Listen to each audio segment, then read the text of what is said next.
नमस्कार, hornbill TV देख रहे हैं आप। मैं हूं आपके साथ विशाल गर्ग। खबरों की शुरुआत करेंगे। उत्तराखंड के मुख्यमंत्री पुष्कर सिंह धामी को यूं ही धाकड़ धामी नहीं कहा जाता है।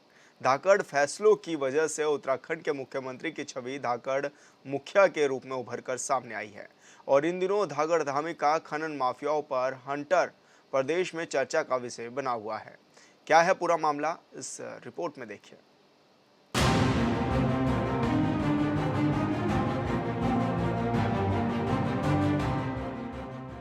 देवभूमि उत्तराखंड के जनपद उधमसिंह नगर और नैनीताल में खनन माफियाओं का बोलबाला है।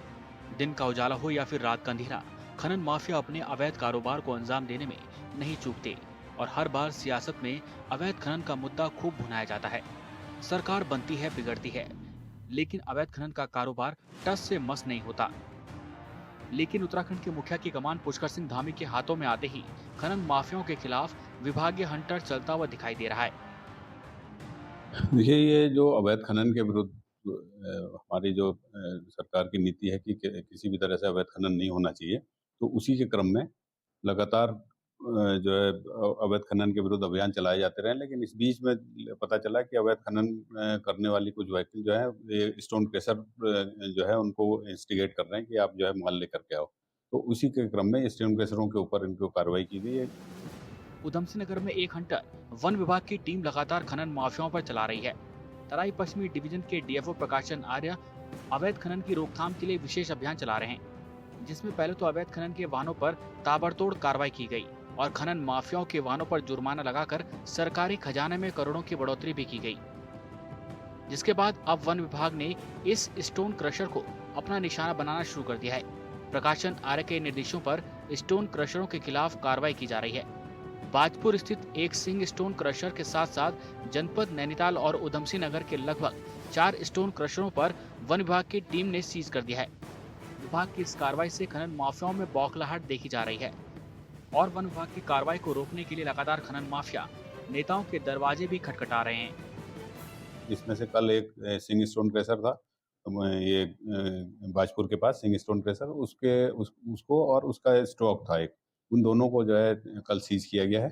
और ये कार्रवाई आज भी चल रही है। आज भी एक अमर स्टोन क्रशर पे अब तक कार्रवाई हो चुकी है। उसके अलावा अभी टीम वहीं पर है, तो दूसरे क्रशर की भी जांच चल रही है। तो वो उनके नाम फिर तब पता चल पाएंगे, तो उसके लिए अलग से बताया जाएगा।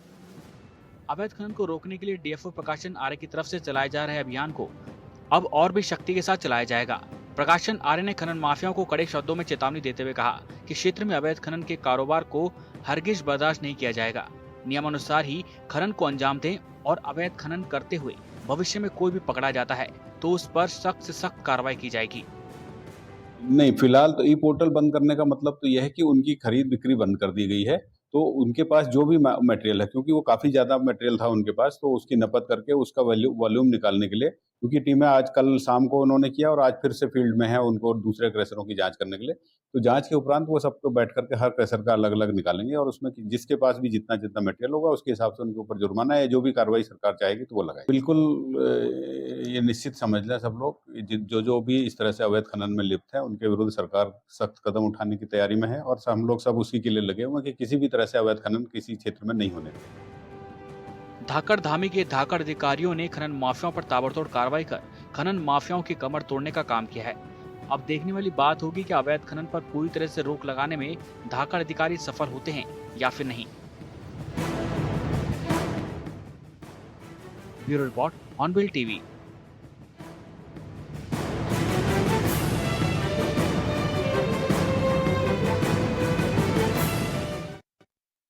उत्तराखंड की दो विधानसभा सीटें मंगलौर और बद्रीनाथ विधानसभा सीट पर उपचुनाव के लिए 10 जुलाई को मतदान होना है।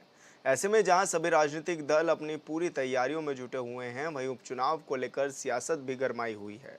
कुछ दिन पहले ही बीजेपी प्रदेश महामंत्री आदित्य कोठारी ने कहा था कि कांग्रेस नेता रजनी भंडारी बीजेपी के लिए प्रचार करेगी, जिस पर पलटवार करते हुए कांग्रेस के प्रदेश अध्यक्ष करण माहरा ने कहा है कि बीजेपी ने 400 पार का नारा दिया था, सबके खाते में 15-15 लाख की बात भी कही थी। जोशीमठ में 1 साल के अंदर लोगों को पुनर्वास करने की भी बात कही थी, लेकिन इनमें से बीजेपी ने कुछ भी नहीं किया है। बीजेपी सिर्फ कहती है, भाजपा की करनी और कथनी में फर्क है। भी 400 पार भी कह रही थी, बीजेपी खातू में 15 लाख भी कह रही थी, बीजेपी स्मार्ट सिटी भी कह रही थी, बीजेपी बुलेट ट्रेन भी कह रही थी। तो बीजेपी कहती रहती है। इन्होंने ये भी कहा था जो करंट से मरे थे उनके परिजनों को एक एक लोगों को नौकरी देंगे, क्या दे दिया? इन्होंने कहा था जोशीमठ को हम 1 साल के अंदर सही कर देंगे, लोगों को बसा देंगे, क्या बसा दिया? क्या अंकिता को न्याय दिलाने के लिए कह रहे थे हम न्याय दिला रहे हैं, क्या दिला दिया? क्या वीआईपी पकड़ा गया? तो बीजेपी की कथनी और करने में फ़र्क होता है। आने वाला समय बताएगा कि सही क्या है। उत्तरकाशी में क्षेत्र पंचायत भटवाड़ी की बैठक में सीमांत विकास खंड भटवाड़ी के विकास को लेकर चर्चा की गई। ब्लॉक प्रमुख विनीता रावत की अध्यक्षता में आयोजित इस बैठक में क्षेत्रीय विधायक सुरेश चौहान, डीएम डॉक्टर मेहरबान सिंह बिष्ट, मुख्य विकास अधिकारी जय किशन समेत तमाम विभागों के अधिकारी मौजूद रहे। बैठक में डीएम ने कई विभागों की ओर से संचालित विकास कार्यों के संबंध में क्षेत्र पंचायत सदस्यों, ग्राम प्रधानों और जिला पंचायत सदस्यों का फीडबैक भी लिया और कहा कि पंचायत प्रतिनिधि विकास कार्यों के क्रियान्वयन पर लगातार नजर रखेंगे।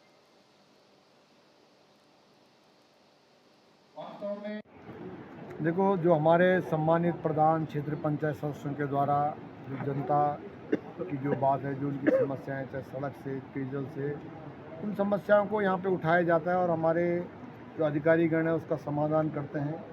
तो अच्छा लगा कि लोगों ने अपने मुद्दों को, जन मुद्दों को जो है उठाया और कम से कम जो समाधान का एक पटल होता है, सबसे पहला सदन होता है हमारे सभी सम्मानित प्रधान क्षेत्र पंचायतों का जो हमारा खंड विकास कार्यालय होता है और इसमें जो बीडीसी की बैठक एक महत्वपूर्ण बैठक होती है और सभी जो चुने हुए जनप्रतिनिधि अपने मुद्दों को उठाते हैं। तो अच्छा लगा कि उन्होंने अपनी बात को उठाया। जिलाधिकारी भी थे, मुख्य बीजेपी ने बद्रीनाथ उपचुनाव को फतेह करने के लिए पूरी ताकत झोंक दी है। चमोली के बीजेपी जिला अध्यक्ष रमेश मैखुरी ने कर्णप्रयाग में कहा है कि पार्टी की तैयारियों और रणनीतियों पर विस्तार से चर्चा की गई है। उन्होंने कहा कि बीजेपी कार्यकर्ता धरातल पर उतरकर मजबूती के साथ काम करते हैं और पार्टी बद्रीनाथ उपचुनाव को बड़े अंतर से जीतने जा रही है।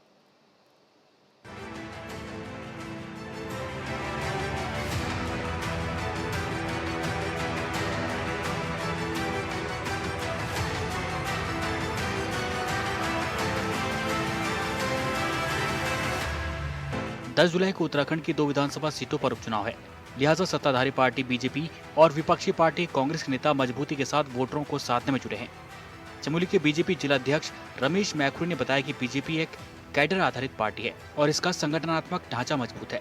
बद्रीनाथ विधानसभा क्षेत्र से संगठन की दृष्टि से 54 शक्ति केंद्र, 7 मंडल और 210 बूथ स्थापित किए गए हैं। सभी 54 शक्ति केंद्रों पर प्रवासियों को भेजा गया है जो क्षेत्रीय जनता के साथ संवाद कर रहे हैं। केंद्र और राज्य सरकार की योजनाओं का प्रचार प्रसार कर बीजेपी प्रत्याशी राजेंद्र भंडारी के लिए वोट मांग रहे हैं। वर्तमान में बद्रीनाथ उपचुनाव को लेकर के हम सब लोग पूरी तैयारियों में हैं।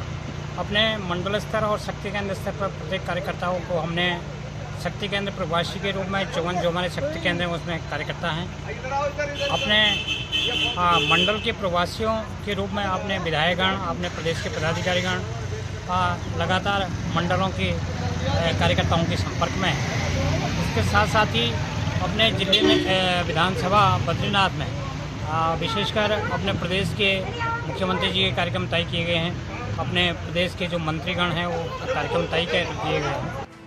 बीजेपी जिला अध्यक्ष रमेश मैखुरी ने बताया कि सभी 7 मंडल में मंडल स्तर के सम्मेलनों का आयोजन किया जाएगा और उसके बाद घर घर संपर्क अभियान चलाया जाएगा। इसके अलावा पार्टी संगठन की तरफ से मंडल प्रवासियों के लिए सभी विधायकों, राज्य मंत्रियों और संगठन के प्रदेश पदाधिकारियों को जिम्मेदारी सौंपी गई है।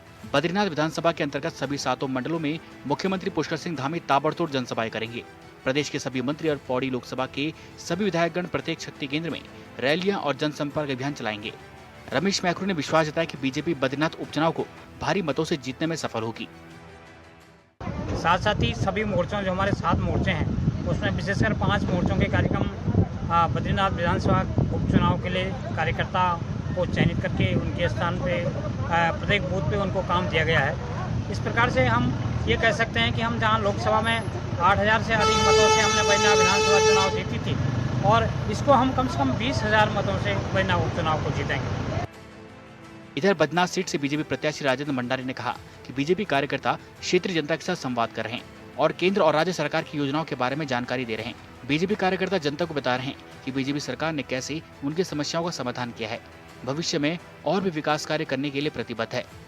भारतीय जनता पार्टी का जो एजेंडा है वो विकास का एजेंडा है और विकास के आधार पर ही हम लोग वोट मांगते हैं। माननीय प्रधानमंत्री जी की नीतियों के अनुसार और उनका जो विजन है उसके अनुसार पूरे राष्ट्र को मजबूती की ओर ले जाना है, उसी परिप्रेक्ष्य में हम लोग भी काम कर रहे हैं। और दूसरे में ऐसा है कि सरकार हर स्तर पे काम कर रही है, चाहे दलित है, चाहे पिछड़े हैं, चाहे गरीब हैं, हर के लिए उत्थान के लिए काम कर रही है और हम लोग भी उस पर अपना काम करेंगे। बीजेपी जिला अध्यक्ष रमेश मैहुरी ने प्रेस कॉन्फ्रेंस कर आश्वासन दिया कि बद्रीनाथ उपचुनाव में बीजेपी को भारी मतों से जीत मिलेगी। उन्होंने कहा कि पार्टी के सभी नेता और कार्यकर्ता एकजुट होकर इस लक्ष्य को प्राप्त करने के लिए कठिन परिश्रम कर रहे हैं। बीजेपी का संगठनात्मक ढांचा और कार्यकर्ताओं की मेहनत निश्चित रूप से बद्रीनाथ उपचुनाव में पार्टी को विजय बनाएगी। कुल मिलाकर यह है कि बीजेपी बद्रीनाथ उपचुनाव में जीत हासिल करने के लिए पूरी तरह से जुट गई है और पार्टी के नेताओं और कार्यकर्ताओं में उत्साह चरम पर है। Bureau report, hornbill TV. Haridwar के गंगा घाटों पर स्नान के दौरान महिलाओं के वीडियो बनाकर सोशल मीडिया पर डालने वालों के खिलाफ अब कार्रवाई होगी। गंगा सभा के पदाधिकारी लगातार श्रद्धालुओं को जागरूक कर रहे हैं। बता दें कि हिंदू संगठनों ने राष्ट्रीय महिला आयोग और उत्तराखंड महिला आयोग से इसकी शिकायत भी की थी, जिसके बाद घाटों पर चेतावनी बोर्ड लगाए गए हैं। लेकिन इसके बाद भी कुछ ब्लॉगर इस तरह की वीडियो अपने ब्लॉग में डाल रहे हैं, जिन पर अब मुकदमा दर्ज करके कार्रवाई की जाएगी। जो हरिद्वार आने वाले तमाम गंगा भक्त और श्रद्धालुओं की आस्था पर लगातार कुठाराघात करते हुए बड़ी चतुराई से हमारी माताओं, बहनों, बेटियों की गंगा में स्नान करते हुए वीडियो शूट कर रहे हैं। और वो किस माध्यम से कर रहे हैं? वीडियो शूट करने वाली एक बुजुर्ग महिला जो आपके सामने भजन करती हुई दिखेगी या आपको दूध चढ़ाती हुई दिखेगी, ऐसी महिला के हाथ में मोबाइल या कैमरा है, तथा जो आपके माथे पर तिलक, बिंदी, त्रिपुंड लगाने वाले छोटे छोटे बच्चे, लड़कियां, महिलाएं हैं, इनके माध्यम से इस प्रकार के वीडियो शूट कराकर लगातार लोग सोशल मीडिया पर अपलोड कर रहे हैं। हमारा इस वीडियो का उद्देश्य यही है कि हरिद्वार वासी जागरूक रहें और लोगों को रुड़की के मंगलोर कोतवाली क्षेत्र में ग्राम प्रधान की पत्नी का शव मिलने से आसपास के क्षेत्र में सनसनी फैल गई है। सूचना पर पहुंची पुलिस ने घटनास्थल का जायजा लिया और मामले की छानबीन शुरू कर दी है। आपको बता दें कि ये भी बताया गया है कि शव के पास जंगली जानवर के पैर के निशान भी देखे गए हैं। प्रथम दृष्टया माना जा रहा है कि जंगली जानवर के हमले से महिला की मौत हुई होगी। हालांकि पुलिस तमाम पहलुओं पर जांच पड़ताल करने में जुटी हुई है। यहाँ खेतों में काम कर रही थी वो महिला। अब ये जो है किसी ने आके बताया कि भाई ऐसे ऐसे यहाँ महिला पड़ी है एक, जो खून से लथपथ हो रही। अब देखा जाके वहाँ तो जो है वो डेड थी। और बाद में जब उसको पुलिस को फ़ोन किया गया, पुलिस आएगी तुरंत। पुलिस के आने पर उसकी छानबीन करी गई तो ऐसा लगा कि किसी जानवर ने उसकी हत्या कर दी। अब यहाँ पे जो है वन विभाग के वो भी आए और पुलिस भी आई। हाँ, वन विभाग की फॉरेस्ट की टीम लगी हुई है और पुलिस जो है पोस्टमार्टम। काशीपुर के नेशनल हाईवे 74 पर टोल टैक्स के पास बड़ा हादसा हो गया, जहां दो बड़े डंपरों की जोरदार टक्कर होने के बाद दोनों में आग लग गई। आग लगने की वजह से डंपर में बैठे चालक की मौत हो गई है। वहीं मामले की सूचना मिलते ही पुलिस मौके पर पहुंच गई और फायर ब्रिगेड ने भी कड़ी मशक्कत के बाद आग पर काबू पाया है।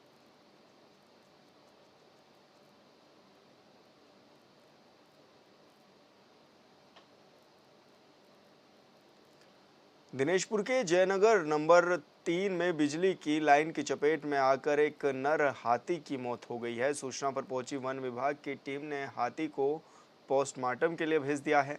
वहीं एसडीओ मयंक मेहता ने बताया है कि हाथी पानी या घास की तलाश में जंगल से आबादी वाले क्षेत्र में आया था और बिजली की तार काफ़ी नीचे होने के कारण ये हाथी उसकी चपेट में आ गया, जिससे उसकी मौत हो गई है।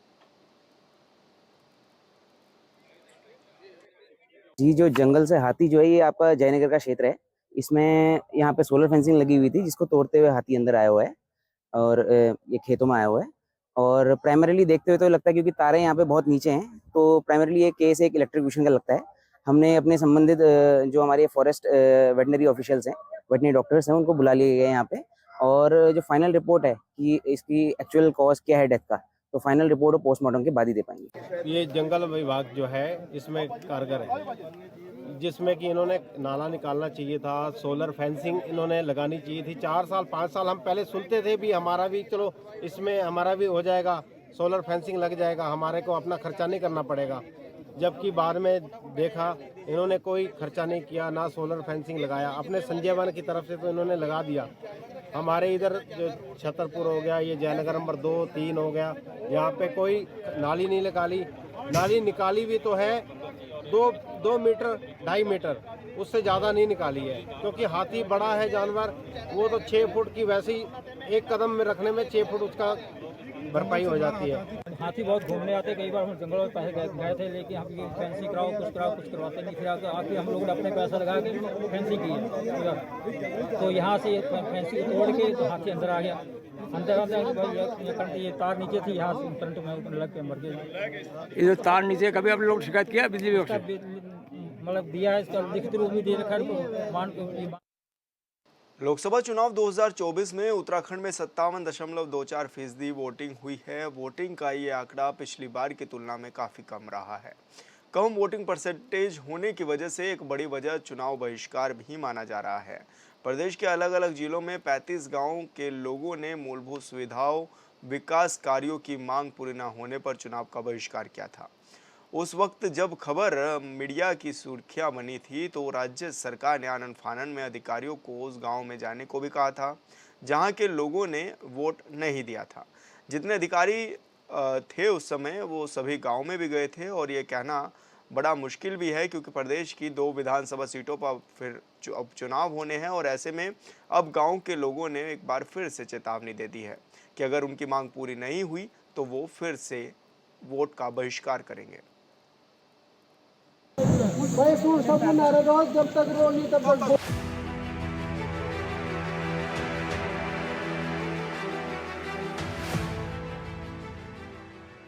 लोकसभा चुनाव 2024 के दौरान भी उत्तराखंड में कई गांव के लोगों ने वोट बहिष्कार किया था और अब प्रदेश की 2 सीटों पर हो रहे विधानसभा चुनाव में भी ग्रामीणों ने वोट बहिष्कार की चेतावनी दी है। लोकसभा चुनाव में 35 से ज्यादा गांव के हजारों लोगों ने वोट नहीं दिया था, जिसके बाद लगातार खबर मीडिया की सुर्खियां बनी, जिसके बाद राज्य के सीएम ने अधिकारियों को सख्त आदेश भी दिए थे। और अब जब 10 जुलाई को 2 विधानसभा सीटों पर उपचुनाव के लिए वोटिंग है तो चमोली जिलाधिकारी को ज्ञापन सौंपते हुए गांव के लोगों ने साफ शब्दों में कह दिया कि सड़क का निर्माण नहीं हुआ तो गांव के लोग वोट नहीं देंगे। तो हमारे क्षेत्र में सर रोड की बड़ी समस्या है। 2009 से हमारी एक सड़क का डेट नहीं मिला तो पाना ईरानी है, लेकिन उस सड़क अभी तक सिर्फ मात्र 16 किलोमीटर बनी है, उससे आगे नहीं बनी है। जो हमारे ग्रामीण है, दूर दराज के लोग हैं, दुख बीमार होते हैं, उनको हमें डांडी कांडी के माध्यम से लेना पड़ता है। और पीएम जैसे पोखरी के और सीएम साहब से भी सबसे भी शासन प्रशासन हमने बहुत बार ज्ञापन दिया। हम लगातार जब हम प्रधानमंत्री 2019 से शासन प्रशासन हम लगातार लगे कि रोड को बना दो, लेकिन अभी तक उन्होंने 10% में काम नहीं किया। चमोली में पाना ईरानी के ग्रामीणों ने जिलाधिकारी को ज्ञापन सौंप आगामी 10 जुलाई को होने वाले बद्रीनाथ विधानसभा उपचुनाव के बहिष्कार की चेतावनी दी है।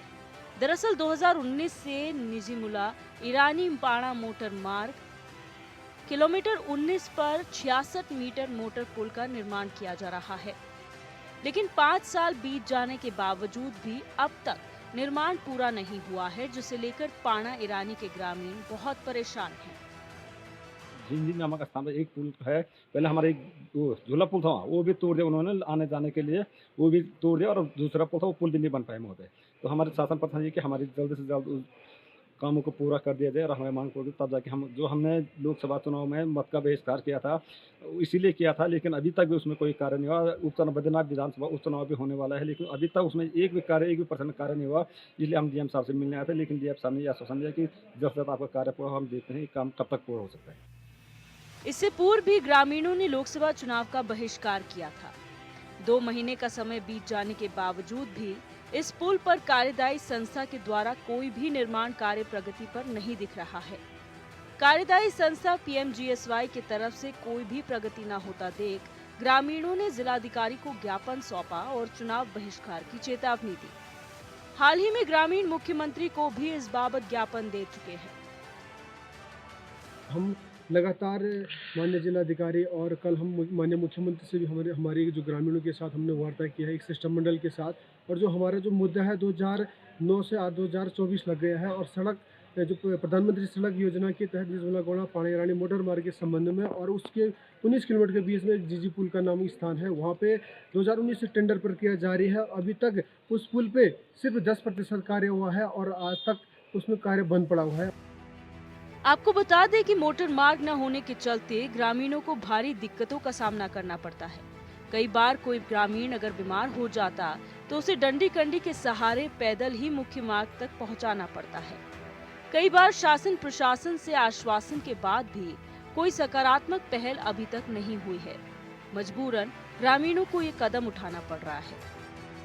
2024 में हमने ये अप्रैल में लोकसभा चुनाव बहिष्कार भी किया है, और आज भी हमने माननीय जिलाधिकारी को और कल माननीय मुख्यमंत्री से भी वार्ता की और अल्टीमेटम दिया कि आने वाले बद्रीनाथ सभा उपचुनाव में भी चुनाव बहिष्कार रहेगा। अगर हमारी मांगों पर विचार नहीं किया, हमारी मांगों पर काम नहीं किया गया, तो हमारी चुनाव बहिष्कार का हमारी जो ललकार है ग्रामीणों का वो जारी रहेगा।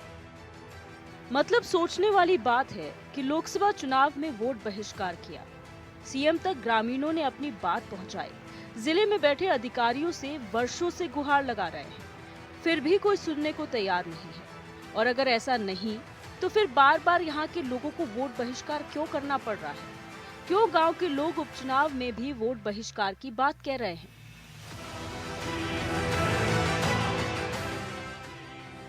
Bureau report, hornbill TV.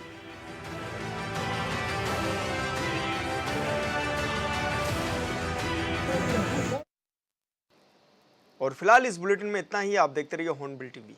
नमस्कार।